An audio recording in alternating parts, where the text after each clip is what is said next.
Hello students, তোমাদের সবাইকে আমাদের চ্যানেলে ওয়েলকাম জানাই। দেখো, আজ আমরা সেকেন্ড সামেটিভ এক্সামের জন্য ক্লাস 7-এর হিস্ট্রি তোমাদের কিছু সাজেশন প্রোভাইড করব, যাতে করে তোমাদের এক্সাম খুব খুব খুব ভালো হয়। তাহলে চলো সাজেশানে কী কী আছে আমরা দেখে নিই।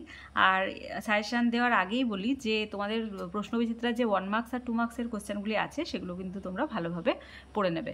ওকে, ফার্স্ট দেখো, টিকা রয়েছে খানোয়ার যুদ্ধ, এটা করবে। খানোয়ার যুদ্ধ হুন্ডি করবে।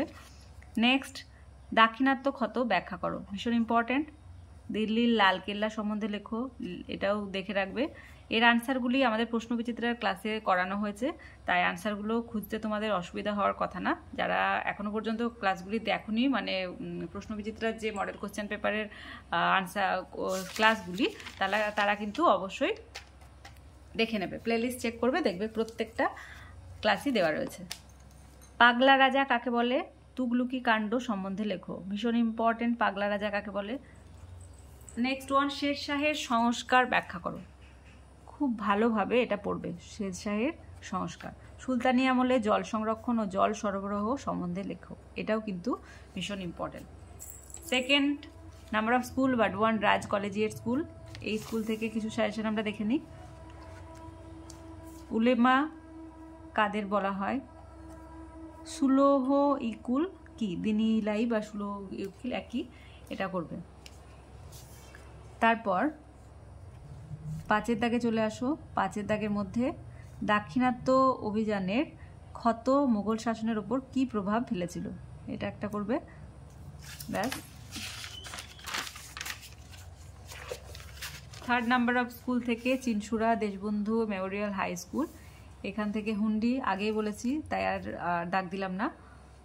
নেক্সট করবে মনসবদারি প্রথা, হলদিঘাটের যুদ্ধ, আকবরের নবরত্ন, 3টে টিকায় ইম্পর্টেন্ট। এটাও বলেছি আগে, মোহাম্মদ বিন তুগলককে কেন পাগলা রাজা বলা হতো, আর টিক দিলাম না বা স্টার দিলাম না। রাজা ও সম্রাটের পার্থক্য দরকার নেই। Fourth number of school, Chittaranjan high school Purulia, এই স্কুল থেকে করবে একডালা দুর্গ, ইম্পর্টেন্ট। পাট্টা ও কাবিলিয়ত বলতে কি বোঝো। নেক্সট, সিজদা ও পাইবস বলতে কি বোঝো। আকবরের রাজস্ব ব্যবস্থা, ভীষণ ইম্পর্টেন্ট।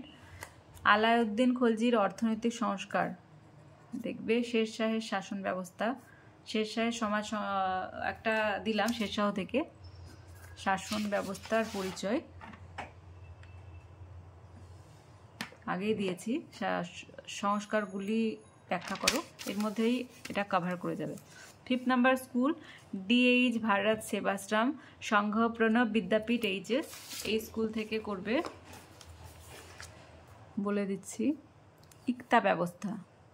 ফার্স্ট হুন্ডি আগেই বলেছি, দাক্ষিণাত্য ক্ষত আগেই বলেছি। আকবর ও ঔরঙ্গজেবের রাজপুত নীতির পার্থক্যগুলি আলোচনা করো। নেক্সট, মোহাম্মদ বিন তুগলকের পরিকল্পনাগুলি ছিল সঠিকভাবে গৃহীত কিন্তু ভুলভাবে বাস্তবায়িত, উক্তিটি যুক্তি সহকারে বিশ্লেষণ করো।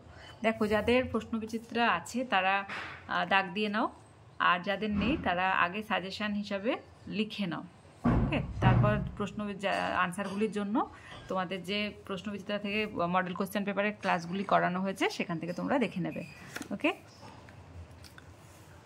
6 number of school, Haldibari high school HS, এই স্কুল থেকে তোমরা 12 ভূঁইয়া কাদের বলা হয়, important.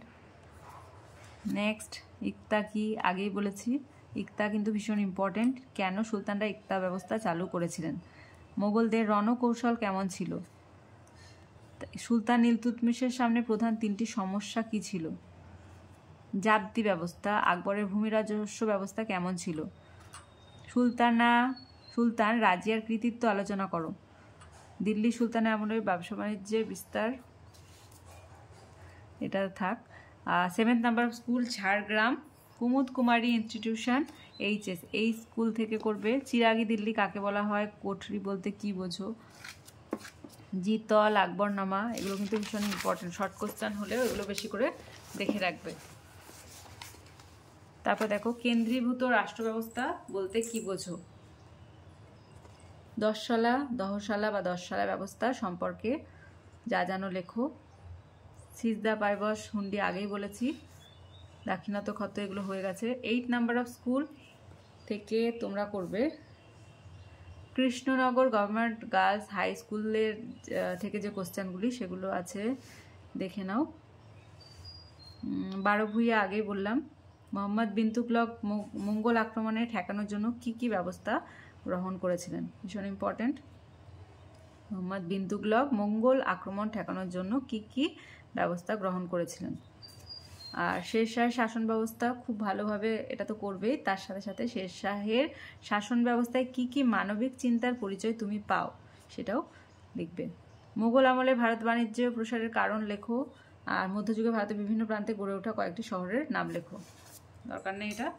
9 number of school Krishnanath collegiate school. এই স্কুল থেকে আলাউদ্দিন খলজি মঙ্গল আক্রমণ প্রতিরোধের জন্য কি ব্যবস্থা গ্রহণ করেছিলেন। আর মোহাম্মদ বিন তুগলক কেন তার রাজধানী দিল্লি থেকে দেবগিরিতে পরিবর্তন করে, স্থানান্তরের কারণ, এটাও কিন্তু ইম্পর্টেন্ট। দাগ ও হুলিয়া ব্যবস্থা কি। নেক্সট করবে হুমায়ুন আফগানদের কাছে কেন হেরে গিয়েছিলেন। তারপর এটি ইম্পর্টেন্ট, দিল্লি শহরে জলের অভাব মেটানোর জন্য সুলতানরা কি কি ব্যবস্থা গ্রহণ করতেন। ঔরঙ্গজেবের রাজপুত নীতি সংক্ষিপ্ত পরিচয় দাও। আলাউদ্দিন হোসেন শাহকে মধ্যযুগের বাংলার অন্যতম শ্রেষ্ঠ শাসক কেন বলা হয়। 10 নাম্বার অফ স্কুল প্রফুল্লনগর বিদ্যাপীঠ বিদ্যা মন্দির এইচএস। এই স্কুলের সাজেশনগুলো দেখে নেই, ম্যাক্সিমাম হয়ে গেছে। দুর্ভেদ্য একডালা। তারপর এই কোশ্চেনটা ভীষণ ইম্পর্টেন্ট, যে ভাস্কো দা গামা কবে ভারতে আসেন, শর্ট কোশ্চেন এসেই থাকে। ভারতে ইস্ট ইন্ডিয়া কোম্পানি বাণিজ্যের কিভাবে শুরু হয়েছিল। আকবরের রাজপুত নীতি। 11 number of school Rampurhat girls high school. এই স্কুল থেকে তোমরা এটা করবে, হুন্ডি হয়ে গেছে। কুঠি শাহজাহানাবাদের নাগরিক, এই যে শাহজাহানাবাদের নাগরিক বসতিকে মিশ্র প্রকৃতির বলা হয় কেন। 5 দাগের কোশ্চেনটা সুলতানি আমলে ইকতা ব্যবস্থা আগেই বললাম। আর 10th নাম্বার মানে 12th নাম্বার শ্রী রামকৃষ্ণ শিক্ষালয়া হাওড়া। এই স্কুল থেকে করবে সুলকিউল বা দিনীলাই, ভীষণ ইম্পর্টেন্ট, আগেই বলেছি। তারপর মঙ্গল উত্তরাধিকার নীতি বলতে কি বোঝো। মোগল উত্তরাধিকার নীতি বলতে কি বোঝো। ইলিয়াস শাহী ও হোসেন শাহীর আমলে বাংলা সংস্কৃতির পরিচয় দাও। শের শাহের হয়ে গেছে ইকতা। মধ্যযুগের ভারতের দেশের ভিতরের বাণিজ্যের ধরনগুলি কেমন ছিল তা লেখো। ভিতরের বাণিজ্য বহির্বাণিজ্য সবগুলোই কিন্তু করবে। ওকে, তাহলে আজকে দেখো তোমাদের সেকেন্ড সামেটিভ এক্সামের জন্য হিস্ট্রির বেশ কিছু সাজেশন প্রোভাইড করলাম। আশা করি এর মধ্যে থেকেই তোমরা কমন পাবে। আর এইগুলোই ভালোভাবে প্র্যাকটিস করবে বড় কোশ্চেনের জন্য। আর শর্টগুলো 1 মার্কস আর 2 মার্কসের যে আছে কোশ্চেনগুলি সেগুলো কিন্তু খুব ভালোভাবে রেডি রাখবে। আশা রাখি তোমাদের অনেকটাই হেল্প হবে। আজকে ক্লাসটি যদি ভালো লেগে থাকে তাহলে অবশ্যই একটি লাইক দেবে আর ভিডিওটি বন্ধুদের সঙ্গে অনেক বেশি করে শেয়ার করবে। আর ক্লাসে যারা প্রথমবার এসেছো তারা অবশ্যই চ্যানেলটি সাবস্ক্রাইব করে নিও এবং পাশে থাকা বেল আইকন প্রেস করে রাখবে, যাতে করে আগামী দিনের সমস্ত ভিডিও সবার আগে তোমাদের কাছে পৌঁছে যায়। তাহলে আজ এই পর্যন্তই, তোমরা সবাই ভালো থেকো। Thank you.